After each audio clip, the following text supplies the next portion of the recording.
제가 주중에 지난주에 했던 설교를 다시 제가 들어보니까 일단 56분을 했고요. 거의 1시간을 했던 거고요. 또 서론과 1장을 했는데 생각보다 잘했더라고요. 제가 스스로 웃으십니다. 저는 서론을 많은 얘기를 이렇게 말로 하면 전달이 잘 안 될까 싶었는데 제 생각이겠죠. 제가 한 얘기 제가 들으니까 잘 이해가 되더라고요. 그래서 그 정도면 됐다 이런 생각이 들었습니다. 오늘 그 민경진 집사님이 어머니가 그 생일이시라 갑자기 어제 가시게 되셔서 이한이가 오늘 말씀을 못 읽었습니다. 그래서 오늘 설교하기 전에 제가 말씀을 같이 읽고 시작하겠습니다. 1장 11절부터 요한계시록 1장 11절부터 20절까지 저랑 한 절씩 교독하겠습니다. 여러분 같이 읽도록 하겠습니다. 이르되 내가 보는 것을 두루마리에 써서 에베소, 서모나, 버가모, 두아디라, 사대, 빌라델비아, 라오디게아 등 7교회에 보내라 하시기로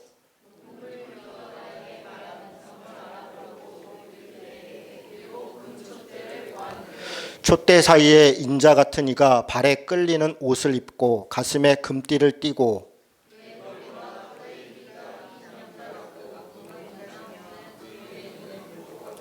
그의 발은 풀무불에 단련한 빛난 주석 같고 그의 음성은 많은 물소리와 같으며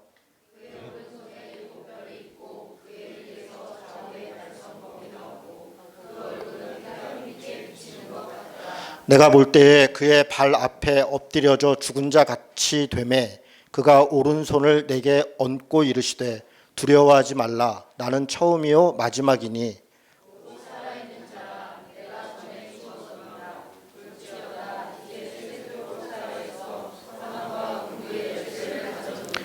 그러므로 내가 본 것과 지금 있는 일과 장차 될 일을 기록하라. 내가 본 것은 내 오른손에 7별의 비밀과 또 7 금촛대라. 7별은 7교회의 사자요 7 촛대는 7 교회니라. 아멘. 내용은 지난주에 이야기를 했었던 내용입니다. 그런데 오늘 2장 3장 내용을 설교를 하는데 1장 부분을 읽은 이유는 이게 서론이에요. 지금 1장 9절부터 요한계시록은 서론이 시작됩니다. 그리고 3장까지가 서론이고 그리고 4장부터 16장까지가 본론입니다. 그리고 17장부터 21장까지가 결론입니다. 그리고 22장은 이제 일종의 에필로그라고 할 수 있는데 마무리 글인데요.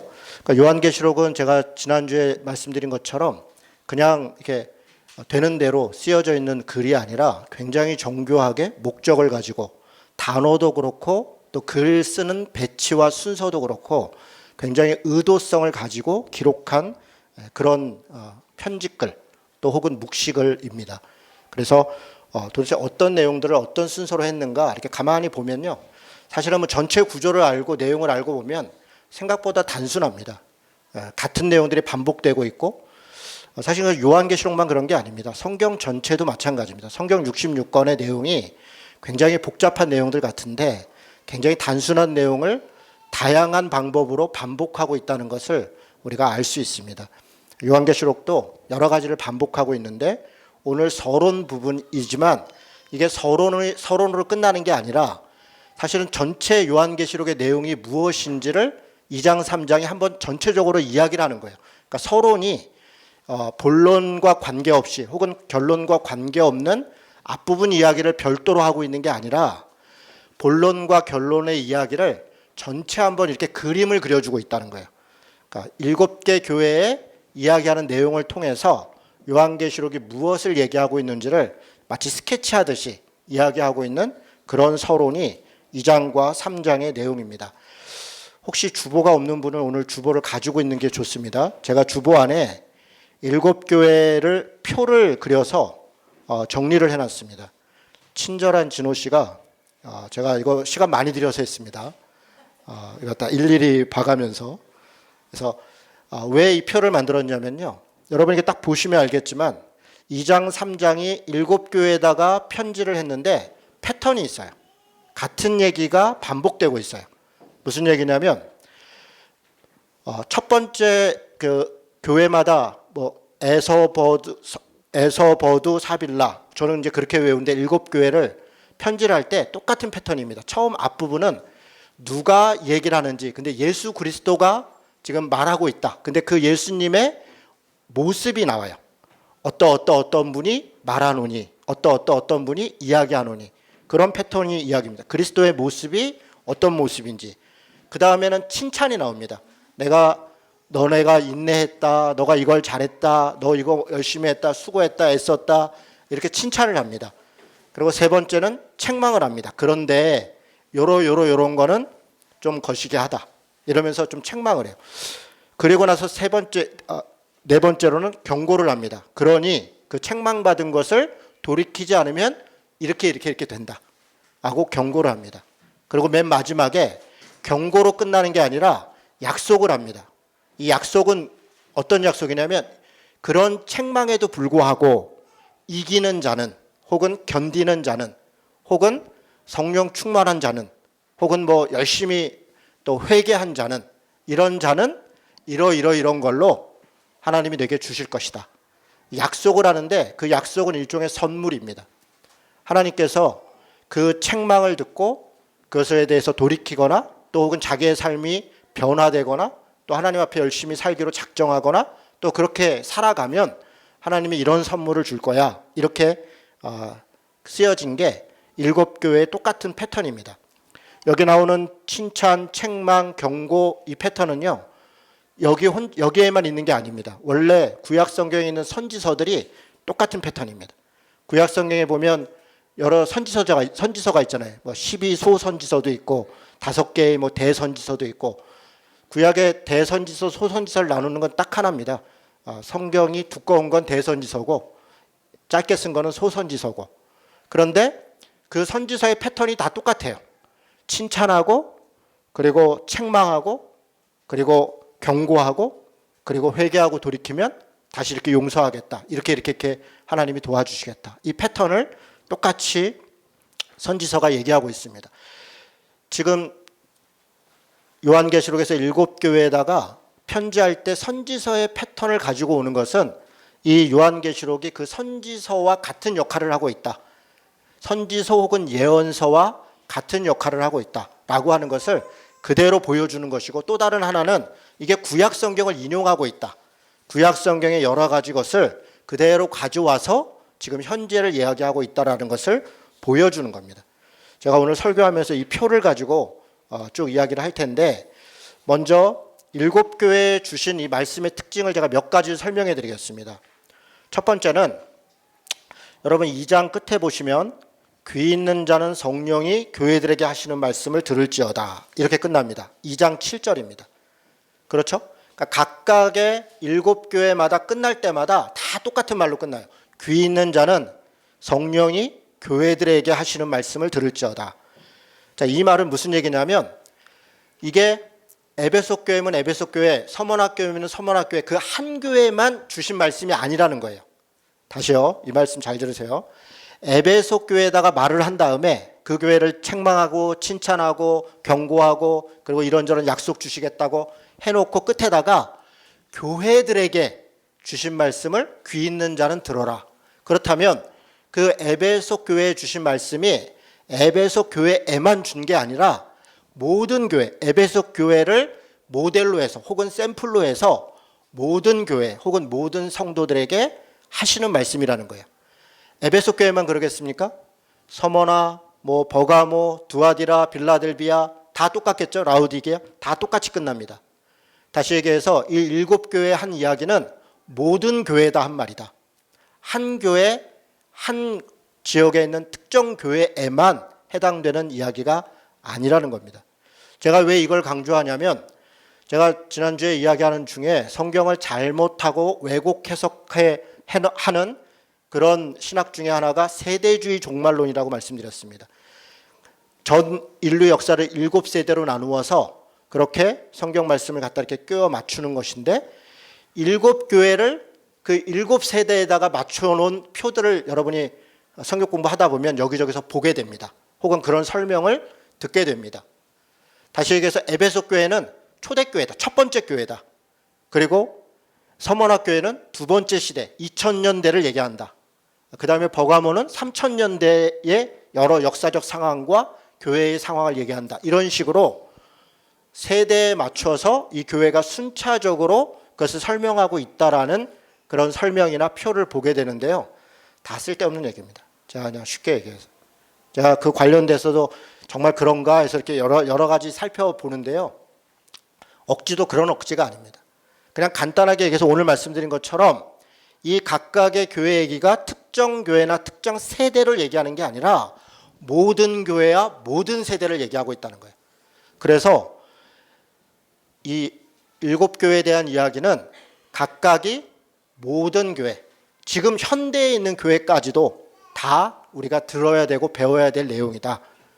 여러분, 그래서 좀 이따 내용을 자세히 보겠지만 여기 책망하고 칭찬하고 이렇게 경고하고 가만히 보면 이 7교회가 요즘도 다 어떤 교회는 꼭 에베소 교회 같고 어떤 교회는 두아디라 교회 같고 어떤 교회는 라우디아 교회 같은 교회가 지금도 다 존재합니다. 지금도. 그러니까 이것이 세대적으로 또 시대적으로 교회적으로 나눌 문제가 아니다. 이렇게 먼저 말씀드립니다. 그럼 왜 7교회냐? 6교회도 아니고 10교회도 아니고 왜 7교회냐? 7교회도 의도적이죠. 제가 지난주에 뭐라 그랬어요? 7이라는 숫자는 완전수다. 그러니까 모든 교회에 모든 말씀을 한다는 의미로 의도적으로 7교회를, 그러니까 소아시아에 7교회만 있었던 게 아닙니다. 소아시아 당시에 교회들이 많이 있었어요. 사도 바울이 개척한 교회면 소아시아 교회도 많이 있습니다. 소아시아 지역에 7교회만 있는 게 아닌데 일부러 7교회만 딱 이야기하는 이유는 의도적이다. 7이라고 하는 모든 숫자를 강조하고 있다. 자, 두 번째는 아까 말씀드린 것처럼 책망, 경고, 권면, 이것은 다 선지서의 특징을 그대로 가지고 가고 있는 것이다. 그래서 일종의 선지서, 예언서 혹은 구약을 인용하고 있다는 것을 의도적으로 보여주고 있다. 세 번째로는요, 여러분 그 표를 한번 보세요.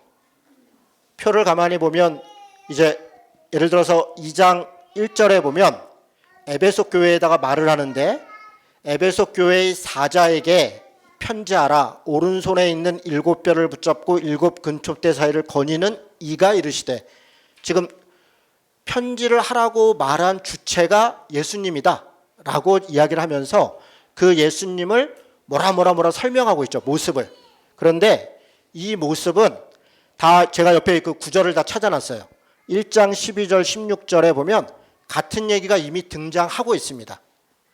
또 다른 데도 다 마찬가지예요. 서머나에다 했던 서머나 교회를 이야기할 때 처음이요 마지막이요 죽었다 살아나신 이가 말씀하신다 할 때는 1장 17절하고 18절에 이미 언급했던 내용들입니다. 그러니까 앞부분에 이 프롤로그로 이렇게 앞부분을 조금 이렇게 전체적으로 이야기할 때 예수님이 나타나서 요한에게 내가 말한 것을 써라, 기록해라, 그렇게 얘기했던 그 모습, 그 어미하시고 굉장히 존경스러운 경외감 있는 그런 모습으로 나타났던 그 예수님이 바로 이 편지의 주인이다, 주체다 라고 하는 것을 의도적으로 이렇게 기록하고 있습니다. 여기만 그런 게 아닙니다. 마지막에 귀 있는 자는 어쩌고 저쩌고 하면서 이기는 자에게는 예를 들면 생명나무로 열매를 내게 주리라, 이런 식으로 약속과 선물을 주시죠. 그게 다 7교회가 다 똑같아요. 그 표에 보시면 다 뒤에 있죠. 에베소 교회는 생명나무 열매를 줄 거다. 서머나 교회는 생명의 관을 줄 거다.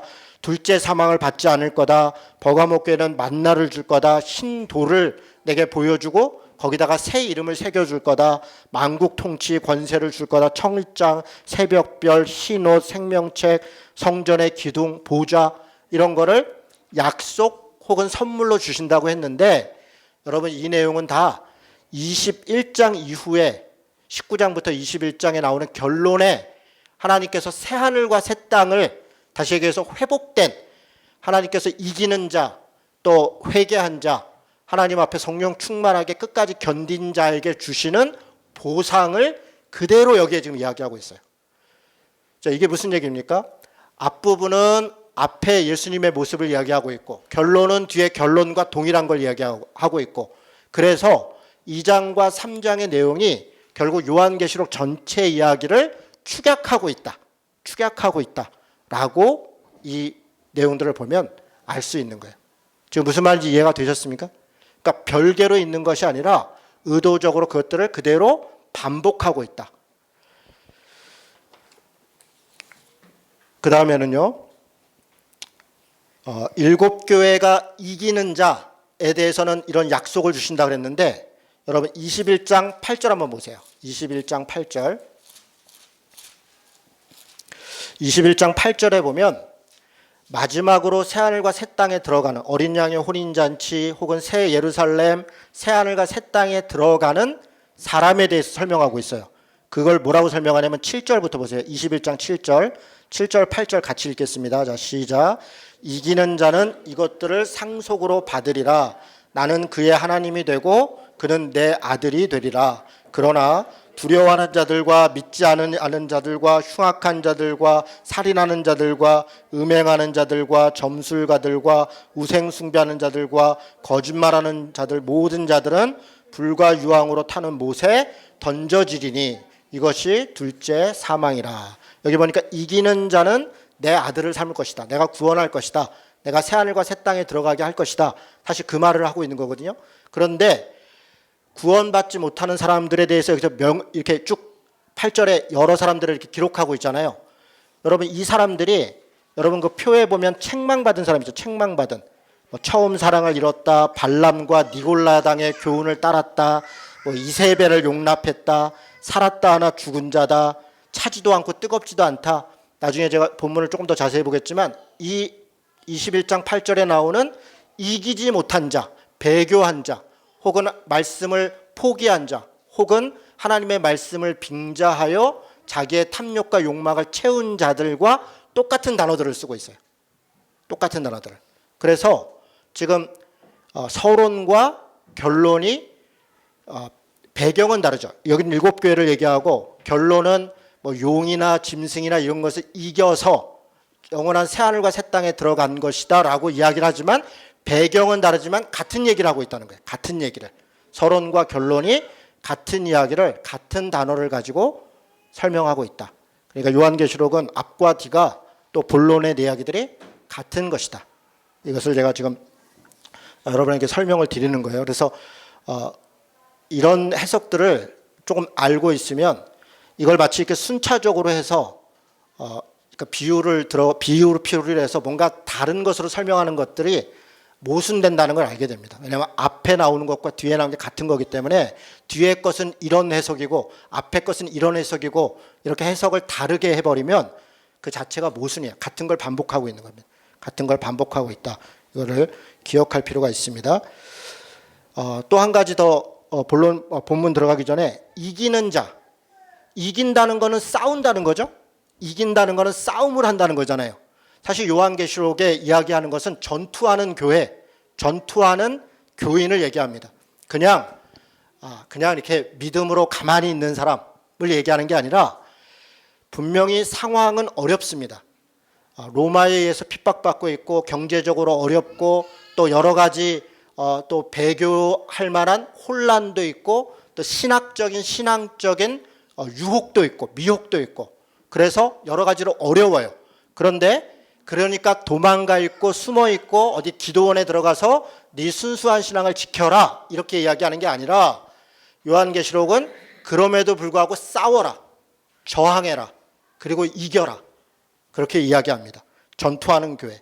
그래서 전투하는 대상을 상징적으로 이야기를 합니다. 예를 들면 11장 7절에 보면 무적행에서 올라오는 짐승, 또 12장에 보면 큰 용, 옛뱀, 마귀, 13장에 보면 바다에서 올라오는 짐승, 또 땅에서 올라오는 다른 짐승, 17장에 보면 음녀와 바벨론 이런 존재들이 나오는데 이것들이 다 상징적인 얘기들입니다. 이게 사탄, 이 세상에서 지금 우리를 유혹하고 있는 돈, 권력, 힘, 우리 안에 있는 탐욕과 욕망, 심지어는 우리 안에 있는 거짓 선지자들, 이단과 사이비들, 또 신학적으로 왜곡하는 것들 이런 것들을 상징적으로 이야기하면서 이것들과 싸워야 된다.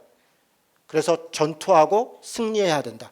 단지 견디는 것만 이야기하는 게 아니라 싸우는 교회, 저항하는 교회, 전투하는 교회에 대해서 언급하고 있다는 겁니다.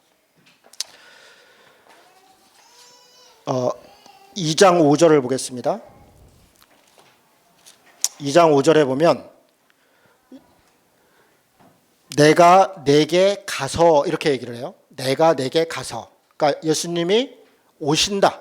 이걸 심판하기 위해서 오시겠다. 이렇게 얘기를 합니다. 16절을 보세요. 16절에도 보면 내가 속히 가서, 그렇죠? 내가 갈 거다. 내가 가서 내가 속히 갈 거다. 또 3장 20절에 보면 3장 20절 내가 문 밖에 서서 두드리고 있다. 그러니 누군가 문 열면 내가 함께 먹을 거다. 자, 여기서 가겠다. 내가 너에게 임할 거다라고 하는 것은 특정 날을 얘기하는 게 아니에요. 사실은 나중에 앞뒤 말씀을 읽어보면 상시적인 얘기예요. 상시적인. 그때 당시에 이렇게 유혹에 빠졌을 때 혹은 누군가로부터 어려움을 당할 때 그때 주님이 나와 함께 하셔서 그걸 도와주겠다.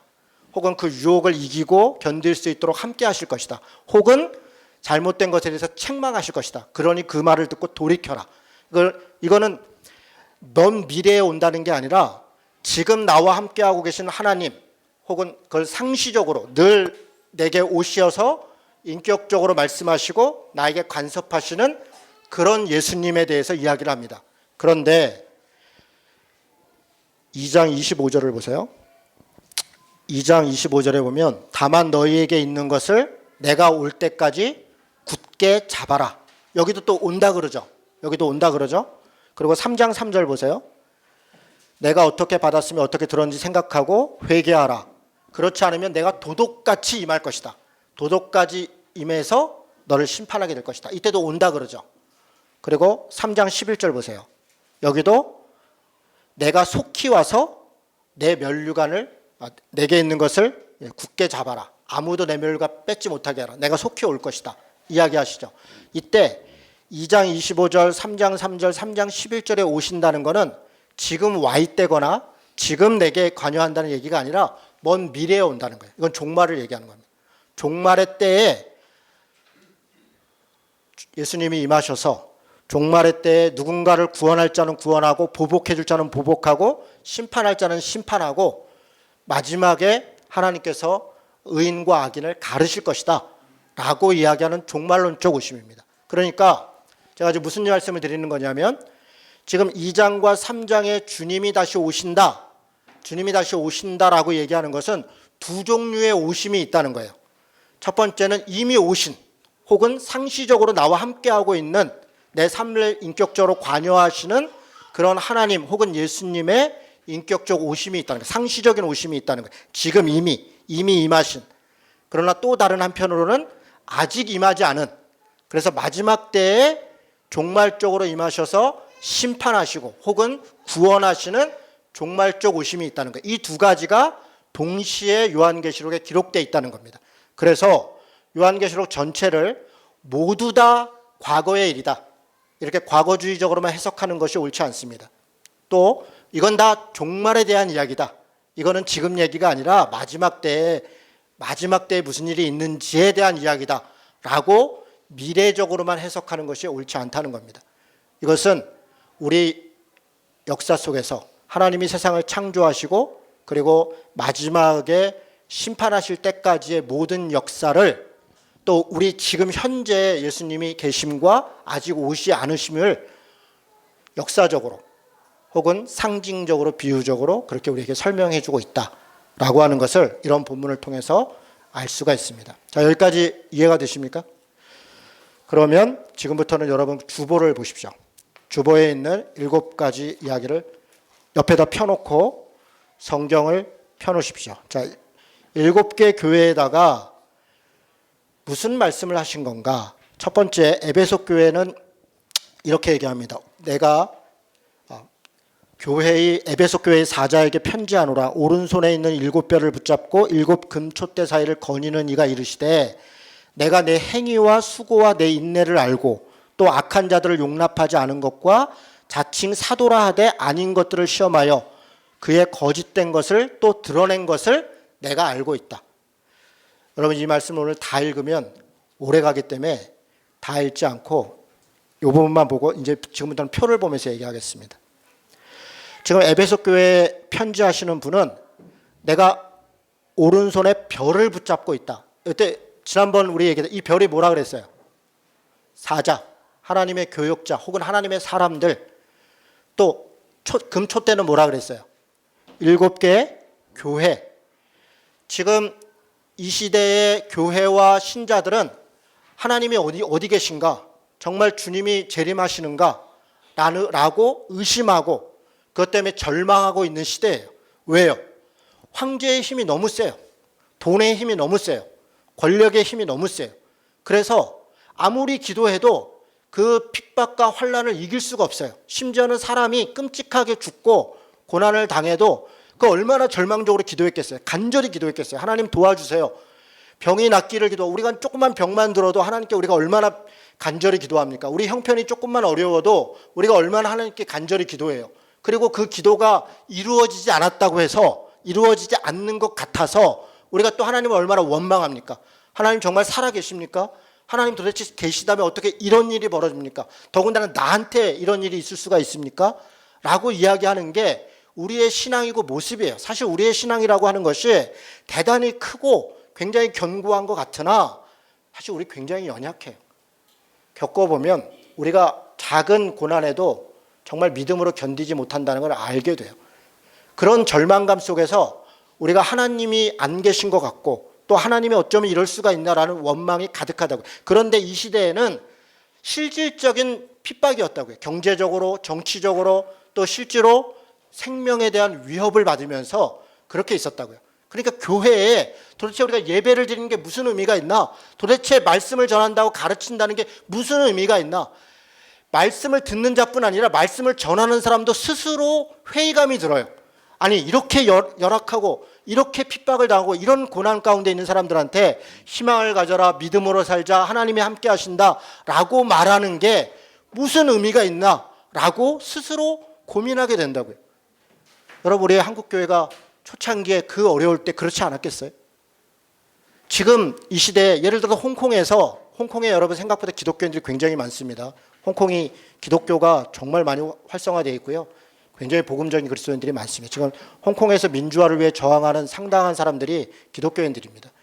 기독교인들. 우리 한국교회에서는 진보적인 교회의 보수적인 교회들은 독재에 순종하고 야합하고 그걸 거절하는 게 일제시대도 그게 신앙이라고 생각했지만 홍콩의 기독교인들 그렇지 않습니다. 제가 지금 홍콩의 기독교인들로부터 관련돼서 많은 소식을 받고 있어요. 그 홍콩에 있는 기독교인들이 정말 열심히 싸웁니다.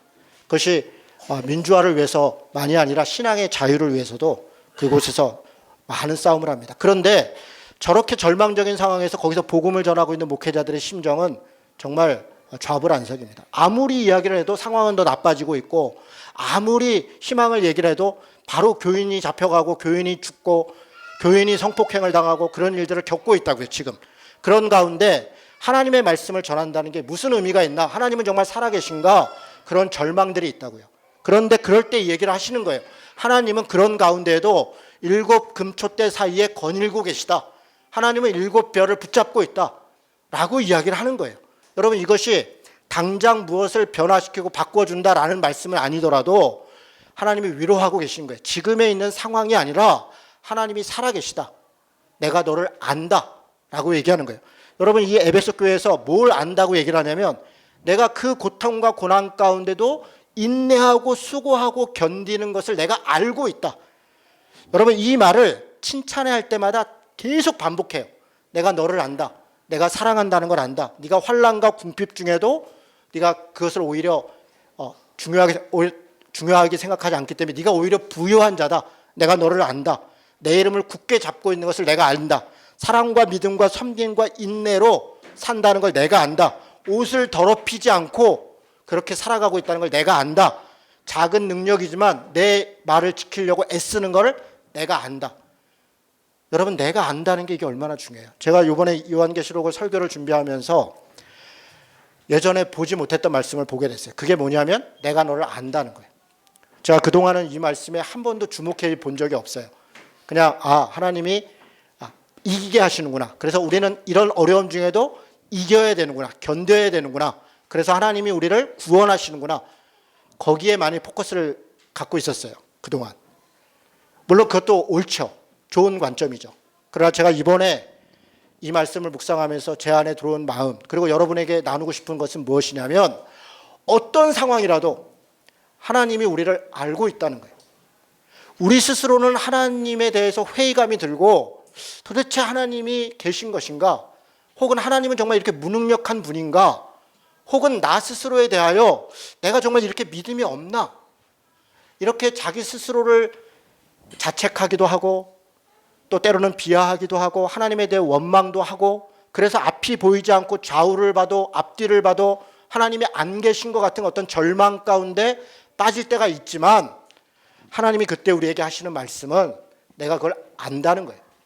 고난을 몰라서 하나님이 기도를 듣지 못하시는 게 아니라는 거예요. 기도를 듣고 계시다는 거예요. 여러분 그렇게 생각하고 성경을 다시 보니까 우리는 좀 조급해요. 무슨 말이냐면 여러분 이스라엘 사람들이 애굽에서 노예 생활을 한 게 몇 년입니까? 400년이에요. 그 400년 동안 이스라엘 사람들이 얼마나 간절히 절망하고 절규하고 그렇게 했겠어요. 무려 400년이라고요. 그들이 광야에서 훈련받으면서 약속했던 땅을 향해 가는데 불과 일주일이면 갈 수 있는 거리를 40년을 헤맸다고요. 그 40년 동안 얼마나 많은 원망과 얼마나 많은 탄식과 얼마나 많은 고난과 환란이 있었겠어요. 그런데 우리는 이걸 보면서 40년만 참으면 우리는 보고 있잖아요. 그들이 가나안 땅에 갈 것이고 그들이 약속의 나라를 이룰 것이고 그래서 우리는 너무 쉽게 얘기해요. 40년도 못 참아? 40년을 어떻게 참습니까? 제 나이 지금 50살인데 40년을 이런 고난에 있다면 우리 교인 중에 지금 제일 연세 많으신 분이 70대신데 40년을 어떻게 참아요? 그럼 우리는 함부로 다른 사람의 고난에 대해서는 그냥 참어, 견뎌, 괜찮아, 하나님이 도와주실 거야 라고 이야기하면서 우리 스스로의 고난과 아픔 가운데서는 자기 자신에게 그 말씀을 적용하지 않는다면 조금만 몸이 아프고 조금만 무슨 일이 있으면 원망하고 탄식하고 온갖 것들의 유혹을 받고 한단 말이에요. 그럴 때 우리가 기억해야 될 말씀은 견디면 이긴다라는 말씀이 아니라 물론 그 말씀도 우리에게 힘을 주시지만 제가 이번에 이 말씀을 보면서 하나님이 제게 주시는 위로는 내가 널 안다는 거예요. 그렇게 고난받고 있는 걸 안다. 그런 탄식의 말을 안다. 해도 안 되는 상황인 걸 안다. 저 사람 때문에 그렇게 참고 있는 걸 안다. 억울한 거 안다. 그 속상한 거 안다. 그러니까 안다는 거예요. 모르는 것 같은 거예요. 아니 어떻게 저 사람이 나한테 이럴 수가 있나? 어떻게 내가 이런 상황인데 이렇게까지 할 수가 있나? 그래서 정말 이걸 내 아시나? 안다는 거예요.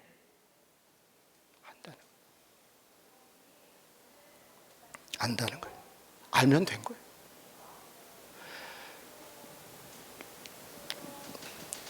제 절망은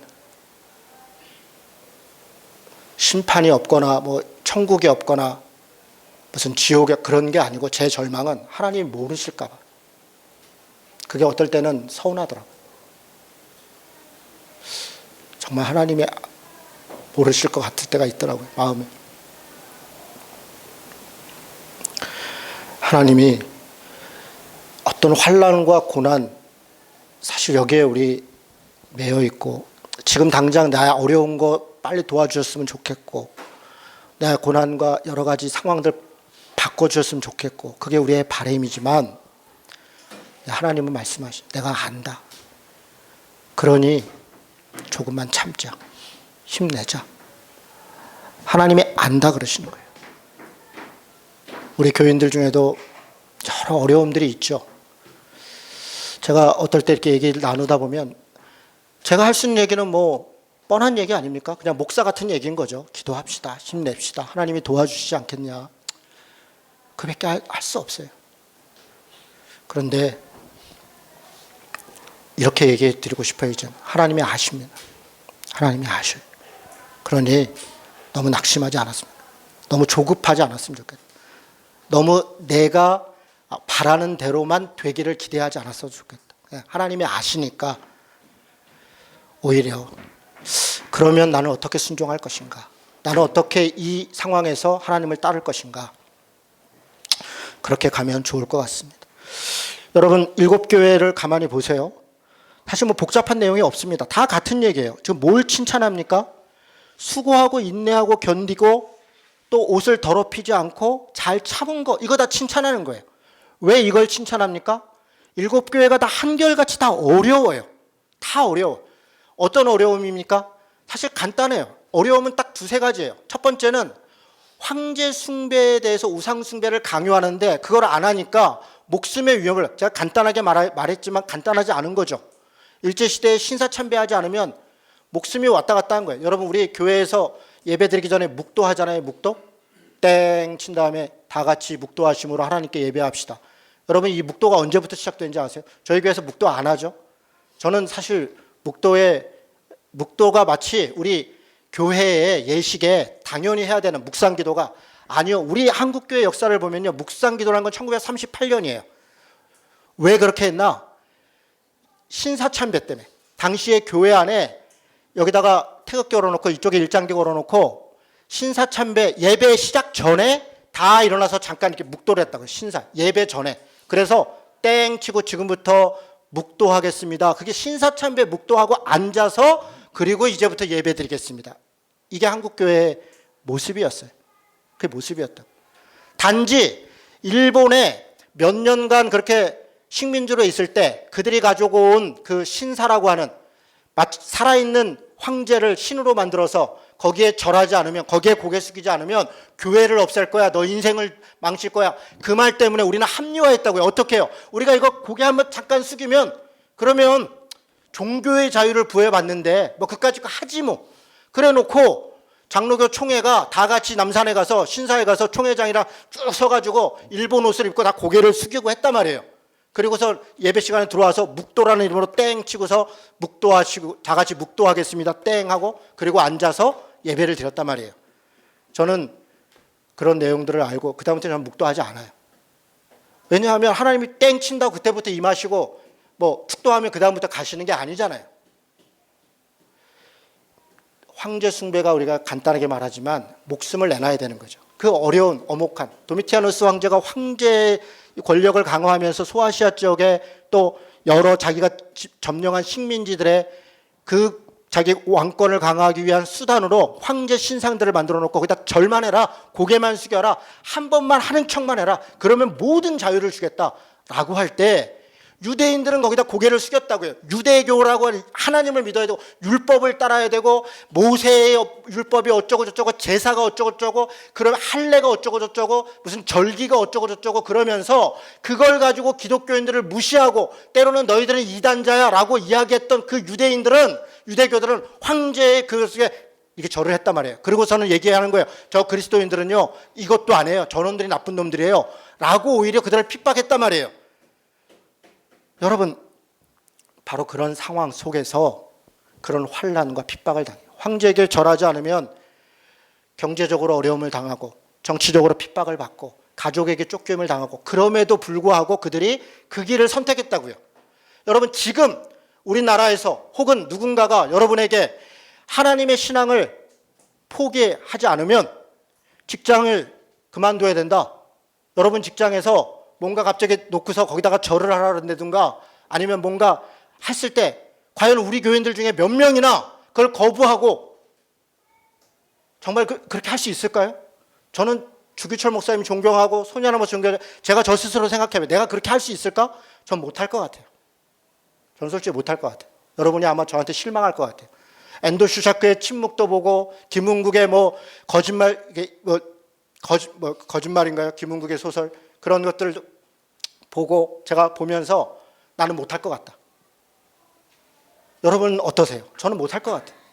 그래서 저는 가끔씩요. 우리 오늘 하종관 집사님 모습 하종강 집사님이 예전에 국정원에 끌려가서 사실 유명석 권사님이랑 다 같이 고문을 당하신 거잖아요. 제가 그 이야기를 그 설교 때도 듣고 뭐 영상에서도 듣고 보면요. 제가 혼자 상상해봐요. 내가 저런 일을 당하면 나는 어떻게 할까? 나는 못할 것 같아요. 전 진짜 못할 것 같더라고요. 자신이 없어요. 그러니까 우리 신앙이라는 게 정말 뭘까? 그러니까 하나님을 믿는다는 것이 내가 뭔가 대단히 견고하고 내가 뭔가 확신이 있고 지식적으로나 의지적으로나 내가 굉장히 괜찮은 놈이라 그래서 믿고 있는 게 아니라는 거예요. 우리가 믿는다는 것은 내가 별거 아니라는 걸 깨닫는 거예요. 내가 의지도 없고 믿음도 없고 사실은 내 욕망 덩어리라는 것을 아는 거예요. 그 반대가 믿음인 거예요. 믿음으로 산다는 것은 내가 내 의지로, 내 지식으로, 내 결심으로, 내 어떠함으로 사는 것이 아니라는 게 믿음으로 산다는 거예요. 그러니까 내 스스로 살 수 없으니까 믿음으로 사는 거죠. 그러니까 믿음은 그런 것이에요. 여러분, 우리 각자의 삶의 자리에 얼마나 내 욕망과 다른 상황들이 있어요. 그때 그럼에도 불구하고 이것이 하나님이 내게 주신 은혜야 라고 고백할 수 있는 것, 그게 믿음이라는 거예요. 그래서 칭찬하는 거 가만히 보면 다 같은 얘기예요. 견뎌라, 버텨라, 싸워라, 네가 그 말씀을 지켰다, 옷을 더럽히지 않았다는 것은 죄악을 더럽힌 것이죠. 이러지 않았다, 이걸 얘기하는 거예요. 외부적인 폭력, 정치적인, 경제적인 어려움만 있는 게 아니에요. 여기 보면요, 발람, 니골라당, 이세벨 이런 사람들 누굽니까? 여러분, 발람은요, 민수기에 나오죠. 발락, 발람, 제가 복잡하게 얘기해요. 그들은 그냥 이방 신을 쫓도록 한 자들이에요. 그러니까 신학적으로 미혹했다는 거예요. 발람, 니골라 다 같은 단어예요. 백성을 삼켰다. 똑같은 단어예요. 이게 같은 얘기예요. 백성을 속였다. 예, 니골라당은 백성을 속였다고 발람은 백성을 삼켰다인데 뭘로요? 자신들이 가지고 있는 이론으로, 철학으로 각종 신학을, 성경을, 여러 이론들이 교회에 와 사람들 속여요. 여러분, 니골라당의 속임은 이런 거예요. 야, 우리 영혼은 어차피 구원받아. 그러니까 이 땅에 하나님이 우리를 만드신 목적이 뭐야? 행복하라 그런 거 아니야. 행복하라고. 그런데 우리가 왜 고난을 당해? 고난을 받는 건 하나님의 뜻이 아니야. 우리에게 주신 것은 행복이야, 쾌락이야. 우리는 믿으면 돼. 그리고 그냥 즐겁게 살아. 이게 영지주의예요. 이게 이원론이에요. 니골라당은 지금 딱 그런 주장을 했다는 거예요.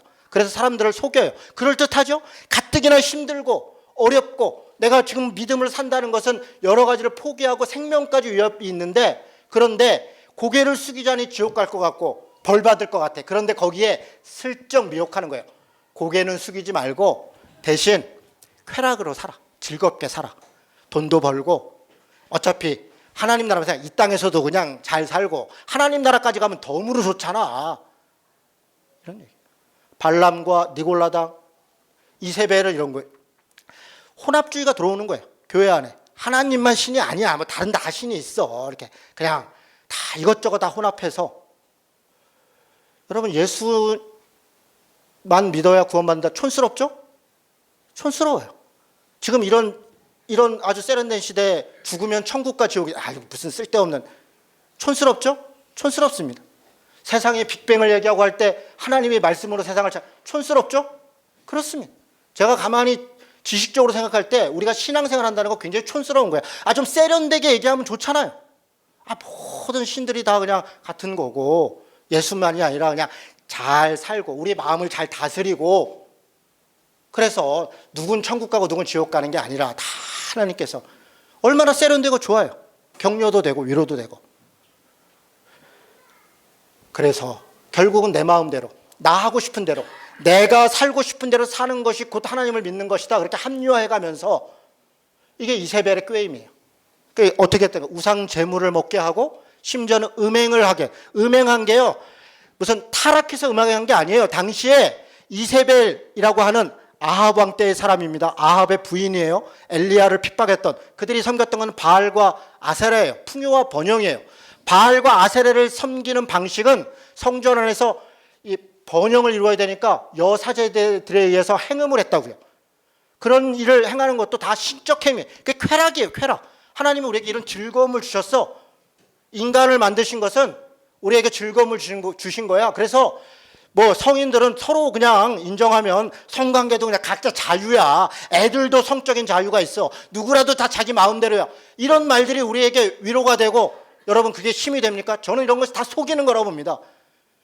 여러분, 우리는 제가 가만히 보니까 진보적인 사람들이, 개혁적인 사람들이 뭐 때문에 망하냐? 진보적인 사고가 개혁적인 주장이 틀려서가 아니에요. 그렇게 살지 않아서가 아니에요. 가만히 보니까 언론지상에 그 사람들이 나올 때는 다 도덕적인 것들을 무시할 때예요. 개인의 윤리를 무시할 때라고요. 자기 아내에게 지켜야 될 정절, 또 가까운 사람이 지켜야 될 것들, 도둑질하지 말라, 살인하지 말라, 거짓말하지 말라, 음행하지 말라, 이런 뻔하고 아주 도덕적이고 초등학생 같은 이런 이야기들을 함부로 한단 말이에요. 개인의 윤리를 우습게 어긴단 말이에요. 그런 사람들이 가만히 보니까 대단히 굉장한 담론을 가지고 엄청난 비전을 가지고 엄청난 개혁적인 일을 행할 것 같은데 가만히 보니까 신문에 나와요. 성희롱을 하고 말을 함부로 하고 사람들에게 갑질을 하고. 누가 그렇게 합니까? 결국 자기는 옳다. 자기는 거대한 명분을 가지고 있고 그런 것을 제시할 수 있다. 그러나 개인의 삶이야 대의를 위해서 이럴 수도 있고 저럴 수도 있는 거 아니냐. 요따구로 생각하는 사람들이 결국은 다 무너지더라고요.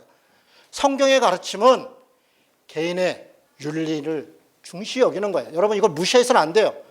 여러분 우리 애들도 있고 혜인이도 있고 청년들도 있지만 제가 분명히 얘기를 해요. 아무리 이 땅에서 나라를 구하고 별일을 다 해도 자기 부부, 자기 가정 하나 지킬 수 없다면 별거 아니에요.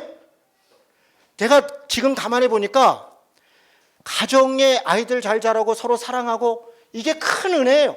이거 하나 지키는 게 굉장히 어려워요. 가만히 보니까 무슨 대단한 일을 그 대단한 일 다 하나님이 하셔요. 내가 할 수 있는 거 하면 돼요. 내가 못하면 다른 사람을 통해서도 해요. 그런데 내 옆에 사람을 사랑하고 내가 함께한 사람들에게 도덕적인 약속을 지키는 건 나밖에 할 수 없는 거예요. 나만이 지켜야 될 내 책임인 거예요. 제가 엔조 대학원을 가서 시험을 보는데 엔조 대학원을 갔어요. 우리나라에서 제일 진보적이라는 성공의 엔조 대학원. 거기를 이제 진보 사관학교, 좌파 사관학교라고 비아냥거리는 사람들이 부를 정도로 우리나라의 지금 현재 가장 진보적인 사람들이 가르치고 배워요. 제가 거기 가서 공부를 했어요. 저는 많이 배웠어요. 여러 가지 철학적인 고민은 있었지만 시험 때가 됐어요. 컨닝을 하는 거예요. 그러니까 제가 얘기를 해서 일어서서 컨닝을 하면 안 되지 않냐. 그랬더니 저보고 뭐라고 얘기를 하냐면 이진호 씨 근본주의자네요. 이게 뭘 중요하냐고. 어차피 공부하고 그냥 이건 성적이 뭘 중요하냐. 내가 성적이 중요하다는 얘기가 아니에요. 당신 때문에 1등 못해서 그렇다는 얘기도 아니에요. 제가 얘기하고 싶은 건 왜 도둑질 안 하는 거예요. 시험을 봐서 그렇게 자유로운 사람이 그냥 빵 좀 받으면 되는 거 아니에요. 아니 그 성적이 별것도 아니에요. 그리고 그것 때문에 그러면 자기가 공부를 못했으면 못한 대로 쓰고서 그냥 빵 좀 받고 1점 받으면 되는데 그럴 건 또 없어. 그건 또 뭐예요? 근데 그랬어요. 아니 못하면 못한 대로 하고 그게 진보적인 거지. 그게 다 컨닝을 해요. 그리고 저보고 근본주의자래. 그래서 제가 웃으면서 그랬어요. 제가 근본주의자라고. 맞다고. 저는 이런 사소한 걸 지키지 않는 진보는 진보라고 생각하지 않는다고. 그렇게 얘기를 했어요. 그게 무슨 진보냐고. 개벽다구들이지. 정말 제가 그렇게 얘기했어요. 개벽다구들이라고. 저는 여러분 그렇게 생각해요. 답답하죠. 촌스럽죠. 진보적인 사람들이 무슨 경제적 자본주의가 어떻고 무슨 천민 자본주의가 어떻고 그런데 자기 집에 가니까 40평 펜트하우스에 살고 차는 그랜저를 타고 왜 진보는 부자면 안 되냐. 진보면 부자면 안 된다는 게 아니라 이렇게 가난하고 고통받는 사람들이 많은데 어떻게 그걸 타고 다녀요? 어떻게 그런 집에서 살아요? 어떻게 자기 자식을 그렇게 해요? 어떻게? 저는 용납할 수 없어요. 그렇게 욕하는 손봉호 장로 개인주의자고 개인윤리자. 손봉호 장로님이 자기 집을 팔아서 가난한 사람들을 나눠주고 그 제자들이 용인에다 집을 지어주니까 어느 날 갔더니 방이 3개인데 불을 다 꺼놓고 방 한 군데 사모님이랑 둘이 들어가서 그래서 왜 방이 있는데 각자 쓰시지 왜 그러세요? 그랬더니 전기 아깝다고. 그것도 태양열 것도 해놨어요. 전기세 나오는 것도 아니에요. 그런데 그것도 다 자원 낭비라고. 그러면서 여러분 답답하죠? 촌스럽죠? 촌스럽게 삽시다. 촌스럽게 삽시다. 뭐가 그렇게들 다 세련돼요? 뭐가 그렇게 세련돼? 철학도 신학도 삶도 다 세련되면 결국 자기 살고 싶은 대로 사는 거 아닙니까? 다른 사람에 대해서는 최대한 해주려고 하고 자기 자신에 대해서 좀 엄격하자고. 자기 자신에 대해서는 내가 먹는 밥, 내가 입는 옷 이것에 대해서는 조금 그게 오히려 신앙 아니에요? 하나님 앞에 그게 아무것도 아니잖아요. 아무것도 아닌 것에 대해서 자유롭고 그러나 고난당하는 사람들에 있어서는 더 엄격하게 하려고 하고 저는 지금 그 얘기를 하고 있다고 생각해요. 우리가 어떻게 황제의 권한에 정치적 권력, 돈의 권력, 이런 만몬주의적 어떻게 싸웁니까? 어떻게 교회가 저항합니까? 내가 스스로 가난해지지 않고 내가 스스로 그것을 견디려고 하지 않는다면 어떻게 우리가 저항하냐고요? 그게 편입하는 것이고 합리화하는 것이고 그런 것이죠. 사상만, 민주주의만, 그것만 옳은 것이 아니에요. 경제적 삶도 우리가 생각해. 천민자본주의를 얘기하는 사람들이 가장 천민자본적으로 살면 강남좌파가 웬 말이에요? 강남좌파가. 강남에 살지 말라는 것이 아니라 달라야 될 거 아니에요. 달라야 될 거 아니에요. 달라야 될 거 아니에요. 여러분, 우리 교인들 중에 나는 이 땅에 살면서도 그냥 좋은 집에 살고 좋은 차 타고 하나님의 복 받고 그리고 천국에 애시당초 그런 생각 꿈에도 꾸지 마십시오. 제가 맨날 이런 얘기해요. 우리가 지향하는 신앙은 그런 것이 아닙니다. 이 땅에 고난과 어려움을 견디면서 눈물과 고통을 견디면서 다른 사람들의 영혼을 불쌍히 여기면서 그들의 삶을 돌아보면서 하나님의 나라를 이루며 살기를 작정하면서 그렇게 살다가 아무것도 남기지 않고 하나님 나라에 가서 하나님이 수고했다. 내가 너를 안다. 했었다. 여러분, 이 뒤에 나오는 뭐 생명의 관이, 멸류관이, 만국통치 이거 보니까 야 우리가 엄청 다 쓸데, 다 한마디로 얘기하면 그냥 구원 받으신다. 구원을 주신다. 나머지 다 쓸데, 여기에 뭐 가면 뭐 의리, 내가 다 그런 해석 다 거짓말, 다 쓸데없는 소리예요. 다 쓸데없는. 너를 쉬게 해주겠다. 너 구원해 주겠다. 나와 함께 있을 것이다. 그게 다예요. 그게 답니까? 그게 다예요. 그게 답니다. 우리가 하나님과 함께 한다는 거, 그거 외에 그 이상도 그 이하도 없습니다.